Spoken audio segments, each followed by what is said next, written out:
ఇప్పుడు మనం పచ్చి మామిడికాయతో ఉండ్రాళ్ళు ఎలా చేయాలో చూపిస్తానండి. ముందర పోపు నీళ్లు మిక్స్ అయ్యానండి.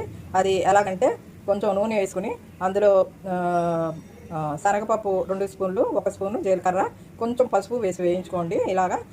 తర్వాత నీళ్ళు మరిగేటప్పుడు అందులో కొంచెం కరివేపాకు వేసుకుని సాల్ట్ వేసుకుని మరిగించేసుకోండి. ఇలాగా మరిగించాక మనం ఇప్పుడు దీంట్లో నూక వేద్దామండి.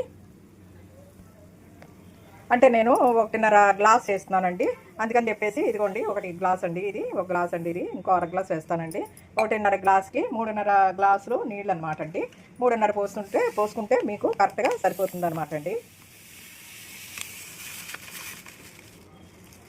1/2 కిలో అనమాట అండి. ఇది బియ్యం రవ్వతో ఉండాలి అనమాట అండి. ఇవి మామిడికాయ ఉండాళ్ళు చూడండి, చాలా బాగుంటాయండి తినడానికి. ఇలా చేసుకుని తింటే చాలా బాగుంటాయండి. మనం పులిహార చేసుకుంటాం కదా, అలాగే ఉండాలి అనమాట అండి. ఇది కొత్త వెరైటీ అండి, ట్రై చేస్తున్నాను, ఒకసారి మీరు కూడా చూసి నేర్చుకోండి. ఇది ఉడికిపోవాలండి, మెత్తగా ఉడికిపోవాలండి. ఇది పిండి బిడిబిళ్ళాడుతూ, అదే ఉండాళ్ళు పిండి బిడిబిళ్ళాడుతూ రావాలండి. ఇదిగోండి పోపు కనిపిస్తుంది కదా మీకు, జీలకర్ర, శనగపప్పు, కరివేపాకునండి, అంతే. కొంచెం కరివేపాకు ఇది వేయించేసుకుని దాంట్లో నీళ్ళు వేసుకుని ఇలాగ నూక వేసుకుని ఉడికించేసుకోవాలండి. ఇప్పుడు ఇందులో మామిడికాయ ముక్కలు వేసుకుని ఇలాగా గ్రైండ్ చేసుకోవాలండి. దీన్ని గ్రైండ్ చేసుకోవాలన్నమాట అండి, మెత్తగా పేస్ట్గా గ్రైండ్ చేసేసుకోవాలి. ఇటుగా మనకి ఇది ఎంతవరకు ఉడికిందో చూద్దామండి. మూత తీసి ఇది కూడా ఆల్రెడీ ఉడికిపోయిందండి చూడండి. ఇలాగా ఉడికించేసుకోవాలండి. ఇదంతాను బాగుంటాయండి. ఇవి కూడా మామిడికాయ ఉండలు చాలా బాగుంటాయండి, చేసి చూడండి ఒకసారి.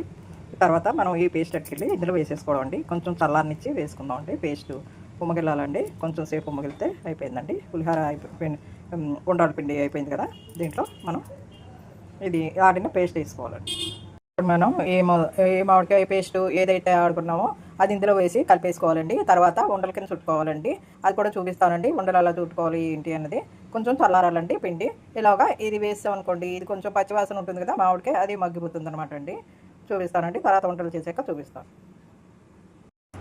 ఇప్పుడు మనం ఉండ్రం ఎలా చేసుకోవాలో చూద్దామండి. ఇలాగా పిండి ఉంది కదండి, ఈ పిండిని ఇలాగా చేతిలోకి తీసుకుని ఇలాగా ఉండ్రం కింద చుట్టేసుకోవడం అండి, అంతే అయిపోయింది.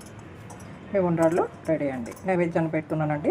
వినాయకుడికి ఈవేళ సంకష్టహార చతుర్థి అయిందండి, వెరైటీగా పెడదామని ఇలాగా పెడుతున్నాను అన్నమాట అండి.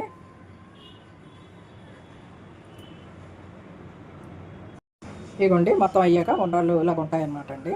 ఇదండి ఈనాటి వీడియో. ఈ వీడియో కనుక మీకు నచ్చినట్లయితే లైక్ చేయండి, షేర్ చేయండి, కామెంట్ చేయండి, సబ్స్క్రైబ్ కూడా చేయండి. మరిన్ని వీడియోలు కావాలంటే బెల్ ఐకాన్ని నొక్కండి. Thank you very much.